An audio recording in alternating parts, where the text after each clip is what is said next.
అందరికీ నమస్కారం. Welcome to our YouTube channel అనగనగా ఓ కథ. మంచి కథలు వినడానికి మా ఛానల్ను తప్పకుండా సబ్స్క్రైబ్ చేయండి. అలాగే మీ ఫ్రెండ్స్ అండ్ ఫ్యామిలీకి షేర్ చేయండి. ఇప్పుడు మనం వినబోయే కథ శ్రీమతి కన్నెగంటి అనసూయ గారు రాసిన ఇచ్చుటలో ఉన్న హాయి అనే కథ. మరి ఈ కథ ఏంటో విందామా? భర్త చెప్పింది విని తెల్లబోయింది నర్మద. అలా తెల్లబోతూనే మళ్ళీ మళ్ళీ అడిగింది. ఎన్నిసార్లు అడిగినా అదే జవాబు. మనసు కరిగి కన్నీరైంది అని ఎక్కడో చదివిందామె. అంటే ఏమిటో ఇప్పుడే అర్థమైంది ఆమెకి. అర్థం అవుతోన్న కొద్దీ గంటన్నరగా రోడ్డు పక్కన అలా నిలబడే ఉంది నర్మద ఆటో కోసం. ఎంతసేపు నించున్నా నిండు గర్భిణీలాగా ఆటోలు వస్తున్నాయి వెళ్తున్నాయి, కానీ ఒక్కటి ఆగటం లేదు. సంధ్య వాలటానికి చాలా టైమే ఉన్నా అంతకంతకి చుట్టూ ఆవరించుకుంటోన్న చీకటి, మరోపక్క ఉరుములు ఈలలేస్తూ పిల్లగాలుల్ని వెంటేసుకుని ముసురుకొస్తోన్న మబ్బులు. దాంతో ఉండుండి విసురుగా చుట్టేస్తున్న గాలికి పల్చటి మట్టితో పాటు చెత్తా చెదారం పైకి లేచి కాసేపు గాల్లో చక్కర్లు కొట్టి ముఖాలకి మసి పూసేస్తోంటే కళ్ళల్లో దుమ్ము పడుతుందేమోనని భుజం మీదుగా తల చుట్టూ చెంగు కప్పుకుంది. నిలబడి కాళ్లల్లో ఒకటే నొప్పులు, దానికి తోడు మనసంతా ఆందోళన. ఆ రోజు భర్తతో జరిగిన ఘర్షణ గుర్తొచ్చింది ఆమెకి. ఎంత ఎద్దేవా, ఎన్నెన్ని మాటలు, ఎందుకింత లోకువా? తనేం మేడలడిగిందా, మిద్దెలడిగిందా, కాసుల పేర్లడిగిందా, కంఠాభరణాలడిగిందా? ఒక్క చీరకి నెలకి ఒక్కటంటే ఒక్కటి, అది కూడా తక్కువలోదో ఎక్కువలోదో. ప్రతీ నెల అక్కడికి వచ్చిన 10 మంది పట్టుమని 10 నిమిషాలైనా తన గురించి చెప్పుకునేట్టుగా ఏదో ఒకటి కొత్తది కట్టుకునెళ్ళి 11 నెలలుగా తను మెయింటైన్ చేసుకుంటూ వస్తోన్న పరువు తొనలోలు చేసిన పనస తొక్కల్లా వేలబడిపోకుండా ఉండాలనే కదా తను అడిగింది. ఎప్పుడో తెల్లారగట్లనగా లేచి పిల్లలు స్కూళ్ళకి, ఈ మనిషి ఆఫీస్కి, ఆయన అని కూడా అనబుద్ధి కావడం లేదు. వెళ్ళేదాకా ఊపిరైనా సరిగ్గా పీల్చిందా ఏనాడైనా? ఒంటి చేత్తో ఎన్ని పనులని! ఊడ్చి ముగ్గేయడం దగ్గర మొదలెట్టి గిన్నెలు కడిగి బట్టలు ఉతకటమే కాకుండా 2 పూట్ల వంట, పిల్లలకి స్నానాలు, తలలు దువ్వడాలు, బాక్సులు క్యారియర్లు కట్టడాలు, ఇస్త్రీలు, కిరాణా కొట్లో వెచ్చాలు, కూరగాయలు, మళ్ళీ సాయంత్రం వేడివేడి టిఫిన్లు, పిల్లల్ని చదివించటాలు, వీటన్నిటికీ తనెప్పుడైనా లెక్కలు చెప్పిందా? ఇరుగు పొరుగు వాళ్లలాగా కాలు మీద కాలేసు కూర్చుని ఈ పనులన్నీ పనాళ్లతో చేయించుకోలేకనా? తనే పడి ఇవన్నీ చేసేది. ఏదో 4 డబ్బులు మిగల్చాలనే కదా. ఇవన్నీ నా సంసారం కాబట్టి నేను చేసుకున్నాను, నా ఆనందాన్ని కూడా పట్టించుకోవాలి కదా. తను ఏమడిగిందని, ఏదో చిన్నది అడిగిందని 1,00,000 సమస్యల్ని ఏకరువు పెడతాడా? తనేమి యంత్రం కాదే. తనకి మాత్రం కోరికలుండవా? ఇన్ని చేస్తోన్న తనకి ఆ మాత్రం కొనలేడా? ఆ రకంగా చూస్తే లోకంలో ఎంతమంది కిట్టి పార్టీలకు వెళ్ళడం లేదు? తనొక్కత్తేనా? కట్టుకొచ్చింది కట్టుకు రాకుండా గోల్డో, రోల్డ్ గోల్డో, 1 గ్రామ్ గోల్డో ఏదో ఒకటి పెట్టుకొచ్చింది పెట్టుకు రాకుండా ఎంతమంది ఎన్ని రకాలుగా వేషాలేయడం లేదు? అలాంటివి అతని స్తోమత తెలిసిన తను ఊహల్లోనైనా అడగగలదా? అడగదే. దీన్నేమంటారు? పరిస్థితుల్ని అర్థం చేసుకోవడం కాదు. అది ఏమీ పట్టించుకోకుండా అన్నన్ని మాటలు అనడమే కాకుండా చూసిందల్లా కొనమని అడిగేదానిలా జమకట్టి, సాటివాడితో సరిగంగ స్నానాలాడితే ముసలి మొగుణ్ణి మొసలెత్తుకుపోతుందని, ఎంత పిండి ఉందో అంతే రొట్టె వేసుకోవాలని, కిట్టీల సాకుతో ఆడాళ్లు చేసే ఈ భేషజాల ప్రదర్శన మగాళ్ల బతుకుల్లో నిత్యం రగులుతోండే రావణ కాష్టాల్లా మారాయని, అవ్వా పైగా కిట్టి ఓ రుగ్మతట. అయినా అది కాదట జీవితం. దీనివల్ల టైమే కాదు, ఏవో మానవ వనరులట, శక్తియుక్తులు, సామర్థ్యాలట, ఇవన్నీ వేస్టేనట. ఇదే తపనా తాపత్రయాన్ని నలుగురు కలిసి ఏదైనా చేతి పని నేర్చుకోవటానికో, లేకపోతే 10 మందికి ఉపయోగపడేలాగా ఏదో ఒక ప్రయోజనకరమైన పని ఇంకా అంతగా లేదంటే వాళ్లకున్న సర్కిల్లో ఒకరి వంటలు ఇంకొకరు నేర్చుకోవడానికో ఉపయోగిస్తే కొత్త రకం వంటకాన్ని వండి ఇంట్లో భర్తని పిల్లల్ని మరింత సంతోషపెట్టవచ్చట. దీనివల్ల తనకి తన కుటుంబానికి తద్వారా సమాజానికి మరెంతో ఉపయోగం కూడానట. అవునవును, మరి వంటలు గింటలు నేర్చుకుని పొద్దస్తమాను పొయ్యి దగ్గర పడేడ్చి గంట గంటకి ఏదో ఒకటి పడేస్తూ ఉంటే గేదె నెవరేసినట్టు నెవరేస్తారు కాబోలు. హవ్వా హవ్వా, ఏ జాతి చరిత్ర చూసినా ఏమున్నది గర్వకారణమని ఎవరో కవి చెప్పాట. అది గుర్తు చేస్తూనే ఏ కిట్టి చూసినా ఏమున్నది ప్రయోజనం?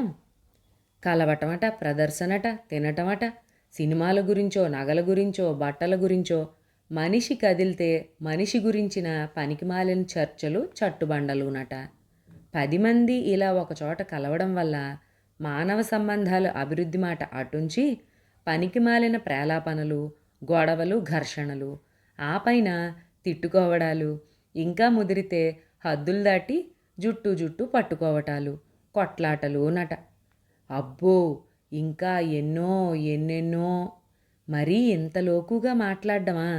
తలుచుకుంటుంటే గుండెలు పగిలిపోవడం లేదు. అక్కడితో ఆగాడా?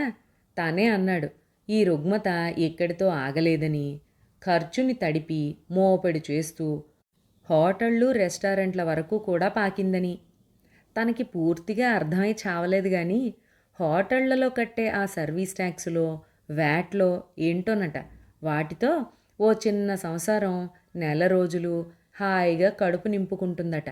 ఈయన దుంపదెగ నోరు తెరిచి ఒక్క చీర కొనమంటే ఎన్ని చదివాడో. తనొక్కడే పెద్ద ఈ సమాజాన్నంతా ఔపోసన పట్టేసినట్టు. శూలాల్లాంటి మాటలతో, చిలికి చిలికి గాలివానైన ఘర్షణతో ముక్కలైన గుండె ఎప్పట్లో అతుక్కునేను.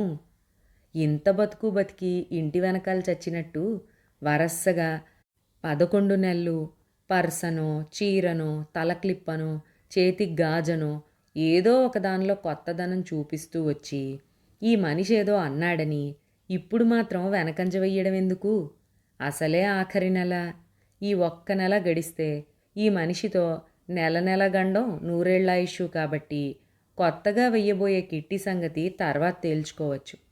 ప్రస్తుతం అక్కడికి వచ్చే 10 మందిలో పరువు పోకుండా ఉండాలంటే ఏదో ఒకటి చెల్లి చీర కట్టుకోవడం బెటర్. ఊళ్ళోనేగా అది ఉండేది, పైగా 3 కిలోమీటర్ల దూరంలో. అది ఏది కట్టుకోమనిచ్చినా దానికి నాకు అది పాతదే కానీ కిట్టి వాళ్ళందరికీ కొత్తదే కదా. చెల్లివి తనవి ఇద్దరి జాకెట్లు ఒకటే సైజు కావడంతో కలిసొచ్చింది. లేదంటే ఎంత ఇబ్బంది అయిపోయేదో. మా తల్లి ఫోన్ చేసి అడగగానే ఒప్పుకుంది. పోన్లే, చెల్లిదైతే ఏమిటి నాదైతే ఏమిటి అనుకుంటూ వెంటనే బయలుదేరింది. ఇదిగో ఈ ఆటోలే. ఆలోచిస్తూనే చుట్టూ చూసింది. చుట్టూ జనమే ఆటోల కోసం. ఈ షేర్ ఆటోలు వచ్చాక ఎక్కడ పడితే అక్కడ ఎక్కి దిగే వీలు చిక్కడంతో సౌకర్యంగా ఉండి స్టాపుల్లో తప్ప ఎక్కడో దూరంగా ఆగే బస్సుల్ని పరుగులెట్టి అందుకునే ఓపిక లేక బస్సులెక్కడం జనాల్లో ఎప్పుడో తగ్గిపోయిందేమో. అక్కడంతా జనమే. ఆలోచిస్తున్న కొద్దీ కోపంతో ఒళ్ళంతా రగిలిపోతుంటే ఆలోచిస్తూనే ఆగిన ఆటో వైపు కంగారుగా పరిగెత్తింది నర్మద. గెలుపు ఎప్పుడూ వేగానిదే అన్నట్టుగా ఎవరో కుర్రాడు గబుక్కునొచ్చి ఎక్కేయడంతో ఆ ఆటో కదిలిపోయింది. దాంతో ఆమెలో కోపం మరింత ఎక్కువైంది. ఆ కోపంతోనే విసురుగా వెనక్కి తిరిగిందేమో. ఆ తిరగటంలోని వేగానికి తన వెనకాలే ఆటో దగ్గరికి వచ్చిన ముసలతన్ని చూసుకోలేదు. విసురుగా వెళ్ళి అతన్ని గుద్దేసింది. దాంతో అతని చేతిలోని కర్ర పట్టుతప్పి అతను తూలి కింద పడిపోయాడు. అతని కళ్ళజోడెళ్ళి ఎక్కడో దూరంగా పడింది. అదంతా క్షణాల్లో జరిగిపోయింది. ఆ హడావిడిలో ఎవరైనా తొక్కేస్తారేమోనని ఒక్క అంగలో వెళ్ళి కళ్ళజోడు తెచ్చి ఈలోపు ఎవరో కర్ర అందిస్తే తీసుకుని అయ్యయ్యో అంటూ గబుక్కున కిందకి వంగి అతని జబ్బ పట్టుకుని ఒకళ్ళిద్దరు సాయం రాగా పైకి లేవదీసి కళ్ళజోడు కర్ర అతనికిచ్చి వెనక్కి నడిపించుకుని వచ్చింది. వెనక్కి వస్తూనే కర్ర కింద పడేసి గభాలన కింద కూచుండిపోయాడు అతను. ఇక నిలబడలేనన్నట్టు. కర్ర శబ్దం విననుకుంటా. ఏమంటుండు డ్రైవర్ అన్నా, ఎక్కమంటుండా అంది అక్కడే కూర్చున్న ముసలమ్మ కర్ర మీది చెయ్యేసి లేవడానికి ప్రయత్నిస్తూ. అతని భార్యలాగా ఉంది. 2 కళ్ళ చుట్టూ నల్లటి గుడ్డ. ఆపరేషన్ అయినట్టుంది.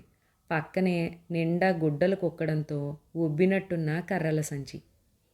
పైసల సంగతి పైవోనికెరక, జాగనే లేకుండే యాడెక్కుతావు? పాదాల్ని నొక్కుకుంటూనే విసుక్కున్నాడు ఆమె మీద. మరి నోరెత్తలేదామె. ఎంతసేపటి నుంచి వాళ్ళక్కడున్నారో తెలియదు కానీ అంతకుముందు 1-2 సార్లు రోడ్డు చివరికి ఆటోల దగ్గరికి వెళ్ళి రావడం గమనిస్తూనే ఉంది నర్మద. ఇంకా నయం, ఏ కాలో చెయ్యో విరగలేదు.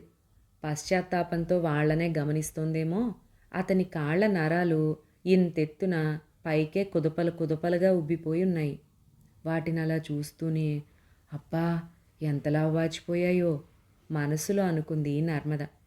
కానీ అవతను కింద పడిపోవడం వల్ల ఇప్పటికిప్పుడు వాచిన వాపులు కావు. అప్పటికే వాచిపోయి ఉండాలి. అయినా నొప్పిని అణుచుకుంటూ వచ్చిన ఆటో దగ్గరకల్లా వెళ్ళొస్తున్నాడు. ఆలోచిస్తున్నంతలోనే ఆటో వచ్చింది. రష్ మామూలే. అయినా ఎవరైనా దిగకపోతారా అనుకుంటూ పోటీపడి పరిగెత్తింది నర్మద. కాస్త ఆలస్యంగా ఆమె వెనకాలే ఆ ముసలాయన. అప్పటికే ఆటో కదిలిపోయింది. ఎంత విసురుగా వెళ్ళి ఢీకొన్నా ఒడ్డుని దాటలేక తిరుగుముఖం పట్టిన కెరటాల్లాగా వెనక్కొచ్చారిద్దరూ. అంతకంతకీ ఆమెలో టెన్షన్ ఎక్కువైపోతోంది. ఇంతలో నర్మద చెల్లి నుంచి ఫోన్. ఇంకా ఆటో ఎక్కలేదా అంటూ. సమాధానం చెప్పి ఫోన్ పెట్టేసేలోపు పక్క నుంచి గట్టిగా అరుపులు. ఏంటా అని చూసింది నర్మద ఫోన్ పర్సులో పెట్టుకుంటూ. నోరు మూసుక్కూకో, ఆటో వస్తే నేను ఎక్కిత్తాగా. పెద్ద శబ్దం వచ్చేలాగా కోపంగా కర్ర నేలకేసి బాదుతూ భార్య మీద రంకెలు వేస్తున్నాడు ముసలాయన. ఆ ముసలాయన ఆటో దగ్గరికి వెళ్ళి వెనక్కి వచ్చినప్పుడల్లా అక్కడే నేలపైన మోకాళ్ళ మీద కూర్చున్నదల్లా పక్కనే ఉన్న సంచి మీద చెయ్యేసి లేవడానికి ప్రయత్నిస్తూ ఒప్పుకున్నాడా అని అడుగుతూనే ఉంది. అతను కసురుతూనే ఉన్నాడు. అలాగని ఆమె అడగడం మాననూ లేదు, అతను విసుక్కోవడం ఆపలేదు. ఎంతకీ ఆటో దొరకడం లేదని నాలాగే ఈ ముసలాడికి విసుగ్గా ఉన్నట్టుంది. అది పెళ్ళాం మీద చూపించేస్తున్నాడు. తేరగా దొరికేది వాళ్లే కదా అనుకుంటూ నవ్వుకుంది నర్మద. ముసలాయన కేకలతో నోరెత్తితే ఒట్టు పాపం ముసలావిడ. అసలే ఆపరేషన్తో కొత్తగా దూరమైన చూపు, అడిగితేనే తప్ప వినలేని అవసరం, దానికి తోడు ఉరుములు చెప్తోన్న వానరాకడ. ఆతృత కాక మరేమిటి? ఇంతలో కళ్ళు బైర్లు కమ్మేలా మెరుపు, దాన్ని తరుముకొస్తున్నట్టు గుండెలు అదిరిపోయేలాగా ఉరుము. వాటితో కలగలిసిపోయి పదే పదే రింగ్ అవుతోన్న ఫోన్ శబ్దం. అమ్మో, వర్షం వచ్చేలోపు ఎలాగైనా ఆటో ఎక్కేయాలి. కంగారుగా కాస్త ముందుకొచ్చి రోడ్డు మీద నిలబడిందామె. ఇంతలో ఆటో వచ్చి ఆగింది. హమ్మయ్యా అనుకుంటూ ఆటో ఎక్కబోయేదల్లా లోపల ఇద్దరు పట్టే జాగా మాత్రమే ఉండడంతో పక్కనే నిలబడ్డ ముసలాయన్ని చూసి ఆటో ఎక్కకుండా ఆగిపోయింది. ఆ కొద్దిసేపట్లోనే ఆ చుట్టూ ఉన్న పరిసరాలతోనే కాదు, అక్కడున్న వ్యక్తుల పట్ల కూడా ఏర్పడ్డ అనుబంధమో ఏమో కానీ ఆటో ఎక్కకుండా క్షణంసేపు ఆలోచించింది. ఇద్దరు కూర్చునే స్థలం ఉంది కదా, ముందు వాళ్ళిద్దరినీ ఎక్కనిద్దాంలే అన్నట్టుగా. ఇంతలో ఆటోవాడు లోనికి జరగమని ప్యాసింజర్లకి చెప్తూ ముసలాయన్ని చూసి, ఓ ముసలాడా, ఎక్కడికెళ్ళాలి అని అడిగాడు. చెప్తూనే టికెట్ ఎంతని అడిగాడు ఆటోవాణ్ణి. చెప్పాడతను. దాంతో ఆటోకి మరింత దగ్గరగా వెళ్ళి, బాబు నా కాడన జర పైసలు తక్కువ ఉన్నాయి. ముసల్దానికి కంటాపరేషన్ అయ్యిందయ్యా, లింగంపల్లి పోవాలన. ఈ పైసలు తీసుకుని ఆ వేడదాకొస్తే ఆడనే దించు, ఆడ్నించి లింగంపల్లికి నడుచుకుంటూ పోతామన్నట్టు అంటూ పైసలున్న చెయ్యి ఆటోవాని ముందుకి చాపాడు. పొద్దుపోతే నా కళ్ళు అగపడవు, ఆమె కళ్ళకు గుడ్డ కట్టిండ్రు, వర్షం పడేట్టుంది నాయన ప్రాధేయపడుతున్నట్టుగా అన్నాడు ఆటోవాణి చూస్తూ. అసలే గిరాకీ సమయం, పైగా ముసలాళ్ల మాటలు వాళ్ళకేం తలకెక్కుతాయి. ముసలాడి చిల్లర వైపు చూడను కూడా చూడలేదు ఆటోవాడు. పక్క తప్పుకో అతను ముసలాడిని వెనక్కి జరగమని ఈలోపు మరెవరో ఎక్కేయగా ముందుకి పోనిచ్చాడు ఆటోని. అప్పటిదాకా అక్కడే నిలబడి ఇదంతా వింటోన్న నర్మదకి ముసలాయన మాటలతో ఒక్క క్షణం కళ్ళు బైర్లు కమ్మినట్టుగా అయిపోయింది. ఓహో, ఆటో వాళ్ళందరినీ ఇదేనా అతను అడిగేది? ముసలమ్మ గోల కూడా ఇందుకేనా? పోనీ అంటే పైసలు తక్కువున్నాయి, నన్ను లింగంపల్లిలో దింపుతావా అని కూడా అడగడం లేదు. తన దగ్గరున్న పైసలు ఎక్కడి దాకా వస్తాయో అక్కడ దింపేయమంటున్నాడు అతను. ఎంత నిజాయితీ! తప్పేం లేదు అతను అలా అడగటంలో. పైగా ధర్మం, న్యాయం ఉంది. ఇలా ఆలోచిస్తున్నంతలో పక్క నుంచి కేకలు. నోరు మూసుకుని ఉండమంటున్నాడు పెళ్ళాన్ని. మళ్ళీ అడిగినట్టుందామె. ఆ వయసులో అంతకంటే ఏం చేస్తాడతను? చేతిలో సరిపడా డబ్బులు లేవు. నడుద్దామంటే కాళ్ళు వాపు. ఎంతకీ ఆగని ఆటోలు, ఆగినా ఒప్పుకొని ఆటో వాళ్ళు, ముసురుతోన్న మబ్బులు, వీటన్నిటికీ తోడు రోగిష్టి భార్య. ఆ పైన భర్తగా తన బాధ్యత. నిస్సహాయత కాక మరేమిటి? చిత్రంగా ఈసారి అతని అరుపుల్ని లెక్క చెయ్యలేదు ముసలమ్మ. సరికదా, నీ కసుర్లకేం గానీలే అంది. చేతుల్ని నేల కాల్చి లేచి నిలబడి కర్రను నేలకి తాకించి ఒక అడుగు ముందుకు వేస్తూ. యాడికి పోతావు? దిమాగ్ మంచిగున్నదా? దిమాక్కేం గాలే గాని పద నడుచుకుంటూ పోదాం. యాడికి? అయోమయంగా అన్నాడు ముసలాయన పెళ్ళాం వైపే చూస్తూ. అలా నడుచుకుంటా మియాపూర్ గంట పోయినామనుకో, ఆడే ఆటో ఎక్కుదామన్నట్టు. ఆడ్నించి లింగంపల్లికి పైసలు సరిపోతాయి కదా. గట్లని చెప్పే మెహదీపట్నం దవాఖాన్ నుంచి ఈడదాకొచ్చినాం. నా కాళ్ళు చూసినవా ఎట్లున్నాయో? వింటూనే ఒక్కసారిగా పిడుగుపాటికి గురైనట్టు కంపించిపోయింది నర్మదకి ఒళ్ళంతా. సరిపడా డబ్బులు లేవని మెహదీపట్నం నుంచి ఇక్కడి దాకా నడిచొచ్చారా ఈ వయసులో? అసలే పొద్దుపోతే కళ్ళు కనిపించవన్నాడు. ఆమెకేమో ఆపరేషన్. అయినా ఎక్కడా నిరాశపడక ఆగిన ఆటోవాడికల్లా నిజాయితీగా ఎంతో ఓపిగ్గా తన పరిస్థితి వివరించి చెబుతున్నాడే తప్ప టిక్కెట్టుకు సరిపడా డబ్బులు లేవని ఎవ్వరి దగ్గర చెయ్యి చాచి అడుక్కోలేదు. సరికదా, అలుపెరగని యోధుళ్లాగా దూరం తగ్గితే తమ దగ్గరున్న పైసలు సరిపోతాయని ఆత్మాభిమానంతో కాళ్ళు వాచిపోయినా లెక్క చెయ్యని తనం. ఎంత నిజాయితీ! పైగా ఇక్కడి నుంచి మియాపూర్కి మళ్ళీ నడక.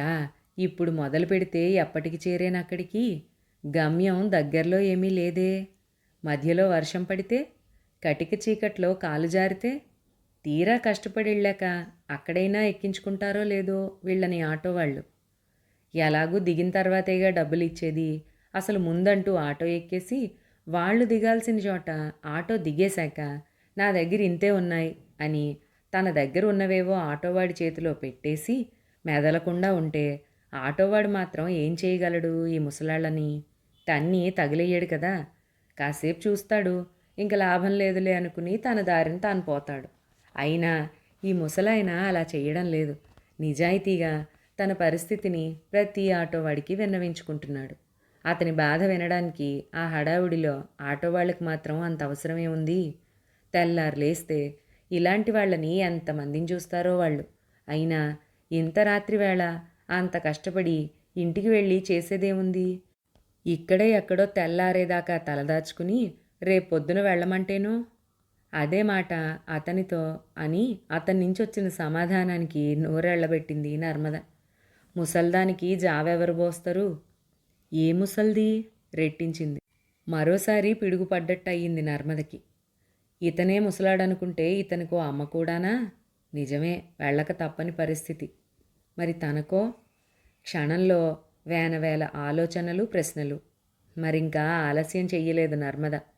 ఆటో దిగాక ఎంత దూరం మీ ఇల్లు? అడిగింది ముసలాయన్ని.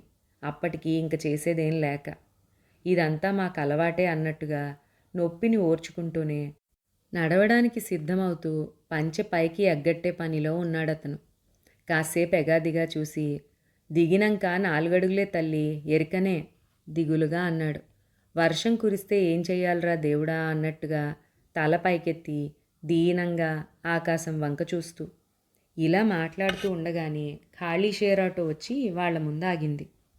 అప్పటికప్పుడు తానొక నిర్ణయానికి వచ్చిన దానిలాగా గబుక్కున ఆటో దగ్గరికంట వెళ్ళి, ఎక్కడికి వెళ్తుంది అని ఆటోవాడిని అడిగింది. లింగంపల్లి అరిచాడతను. ఒక్క నిమిషం ఆగమని చెప్పి, పద తాత ఆటో ఎక్కు అంటూ మరో మాటకి తావియ్యకుండా గబగబా ఇద్దరి కర్రలు తీసుకుని అప్పటికే ఆటోలో కూర్చున్న వాళ్ళ కాళ్ల మధ్యలోంచి వాటిని లోపలికి నెట్టి రెక్క పట్టుకుని వాళ్ళిద్దరినీ ఆటో ఎక్కించి కూర్చోపెట్టి అప్పటికే చెల్లి కోసమని తను కొనించిన అరటిపళ్ళు కమలాల కవరు వాళ్ళకు అందించి, వీళ్ళిద్దరినీ లింగంపల్లిలో దించయ్యా డ్రైవర్తో అంది నర్మద. సరిపడా టికెట్ డబ్బుల్ని పర్సులోంచి తీసి వాళ్ళిద్దరూ చూస్తూ ఉండగానే ఆటోవాడికిస్తూ. నువ్వెక్కవా బిడ్డా అన్నాడు నర్మదనే చూస్తూ. జాగ్రత్తగా వెళ్ళండి అన్నట్టుగా వాళ్ళిద్దరి వైపు చూసి నవ్వుతూనే లేదన్నట్టుగా చెయ్యి ఊపింది. అలా చెయ్యి ఊపుతూనే కవర్లో పైసలున్నాయి చూసుకోండి అంది అప్పటికప్పుడు పళ్ళ కవర్లో తానుంచిన 100 నోటుని గుర్తు తెచ్చుకుంటూ. ఆటో వెళ్ళిపోయింది. కృతజ్ఞతాభావంతో అతని కళ్ళలో తళుక్కున మెరిసిన ఆ మెరుపుని మాత్రం ఆమె తన మనసులోనే పదిలపరుచుకుంటూ వెనక్కి తిరిగింది. ఆ నడకలో ఇదివరకు ఎన్నడూ లేని నెమ్మదితనం, నిండుతనం, ఒక సత్యం గోచరమైన తనం. అప్పుడే కాదు, ఆ రాత్రి పడుకునేటప్పుడు కూడా ఆ మెరుపే కళ్ళ ముందు కదలాడుతూ ఉంటే, కొత్త చీరైనా నగైనా ఏదైనా పెట్టుకునేంతసేపే ఆనందం. కొత్త ఆనందానికి మళ్ళీ ఏదైనా కొత్తది కావాలి. ఏదైనా తిన్నంతసేపే, చూసినంతసేపే, కట్టినంతసేపే. రోజు గడిచిందంటే అంతా పాతే, గతించిన గతమే, మర్నాడు మామూలే. తాత్కాలికమైన ఈ ఆనందం కోసం మళ్ళీ వెతుకులాట. ఎందుకీ ఆట? కానీ ఈ తృప్తి, ఆ వృద్ధుడి కళ్ళల్లోని ఆ మెరుపు, ఆ మెరుపు వెనకాల ఆనందం, వీటితో పోటీ పడగలవేవి? కాలంతో పనిలేని మెరుపు, మెరిసే కొద్దీ మరింత ప్రజ్వలంగా మెరిసే మెరుపు, ఇచ్చే కొద్దీ ఇవ్వమంటూ ఉంటే మరెప్పుడూ వెళ్ళలేదు నర్మద కిట్టి పార్టీకి. అవును, ఇవ్వటంలోని హాయే వేరు కదా. ఇక్కడితో ఈ చక్కటి కథ సమాప్తం. మొత్తం మనకున్నదంతా ఊడ్చి సాయం చేయమని కాదు, కానీ మనకున్నంతలో, చేతనైనంతలో చిన్న చిన్న ఇవ్వడాల్లో ఉన్న ఆనందం అంతా ఇంత కాదు. మీ అభిప్రాయం ఏంటో తప్పకుండా కామెంట్స్లో పంచుకోండి. అలాగే మొదటిసారిగా మన ఛానల్ చూస్తున్న వాళ్ళు ఎవరైనా ఉంటే చక్కటి కథలు వినడం కోసం తప్పకుండా సబ్స్క్రైబ్ చేయండి. మరొక మంచి కథలో మళ్ళీ కలుసుకుందాం. అంతవరకు సెలవు.